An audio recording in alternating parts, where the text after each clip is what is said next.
ہمارے یہ جو سیرت مصطفیٰ بیان پھیلانے کے لیے اور دوسرے لوگوں تک پہنچانے کے لیے جو لوگ محنت کر رہے ہیں، کوشش کر رہے ہیں، اللہ تبارک تعالیٰ انہیں قبول فرما کر انہیں بہترین جزا عطا فرمائے، ان کے علم و عمل میں برکتیں عطا فرمایا، ان کی اور ہماری دنیا بھی اچھی کر دے اور آخرت بھی اچھی کر دے۔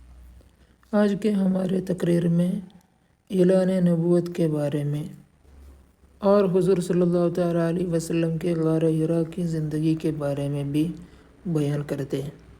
جب حضور صلی اللہ تعالیٰ علیہ وسلم کی مقدس زندگی کا 40واں سال شروع ہوا تو ناگہاں آپ کی ذات اقدس میں ایک نیا انقلاب رونما ہو گیا کہ ایک دم آپ صلی اللہ تعالیٰ علیہ وسلم خلوت پسند ہو گئے، تنہائی پسند ہو گئے اور اکیلا تنہائی میں بیٹھ کر خدا کی عبادت کرنے کا ذوق و شوق پیدا ہو گیا۔ آپ اکثر اوقات غور و فکر میں پائے جاتے تھے اور آپ کا بیشتر وقت، زیادہ تر وقت مناظر قدرت کے مشاہدہ اور کائنات فطرت کے مطالعہ میں صرف ہوتا تھا۔ دن رات خالق کائنات کی ذات و صفات کے تصور میں مستغرق اور اپنی قوم کے بگڑے ہوئے حالات کے سدھار اور اس کی تدبیروں کے سوچ بچار میں مصروف رہنے لگے۔ اور ان دنوں میں ایک نئی بات یہ بھی ہو گئی کہ حضور صلی اللہ تعالیٰ علیہ وسلم کو اچھے خواب نظر آنے لگے۔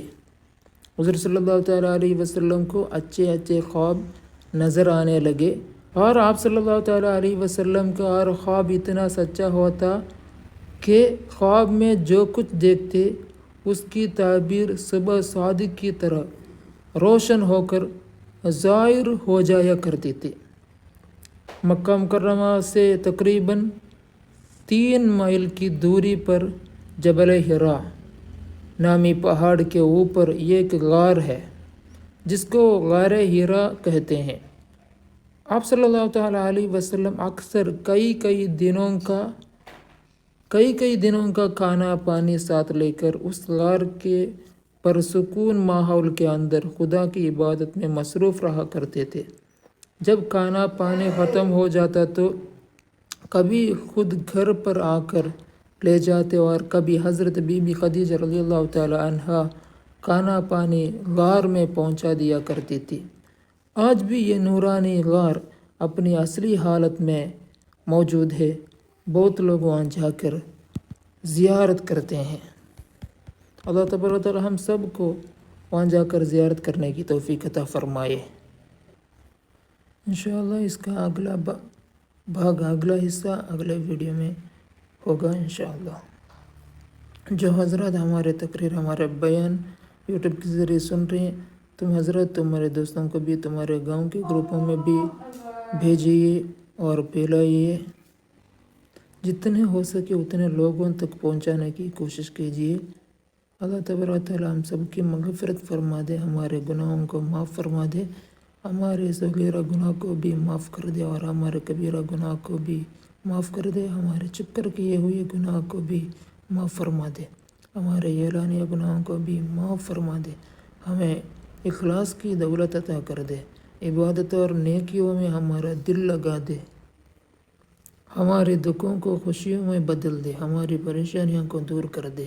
جس کا کسی نے حق دبا لیا اس کا حق اسے واپس مل جائے، ظلم اور ظالموں کی ظلم سے بچا، حسد اور حاسدوں کے حسد سے بچائے، یا رحمان یا اللہ شریروں کے شر سے بچا، زمینی اور آسمانی بلاؤں سے بچا، زلزلوں اور طوفانی سے بچا۔ جو تڑپ رہے ہیں مولا انہیں جلدی مکہ دکھا دے، انہیں مدینہ دکھا دے، راہ کھول دے آسانی کے ساتھ، آقا کی بارگاہ میں ہم سب کو پہنچا دے۔ انشاءاللہ اس کا اگلا حصہ اگلا ویڈیو میں ہوگا۔ جو حضرات یہ جو بیان سن رہے ہیں، تم حضرات تمہارے دوستوں کو بھی، تمہارے رشتہ داروں کو بھی، تمہارے ہر ایک واٹس ایپ گروپ میں وغیرہ بھیج کر پھیلائیے۔ السلام علیکم ورحمۃ اللہ۔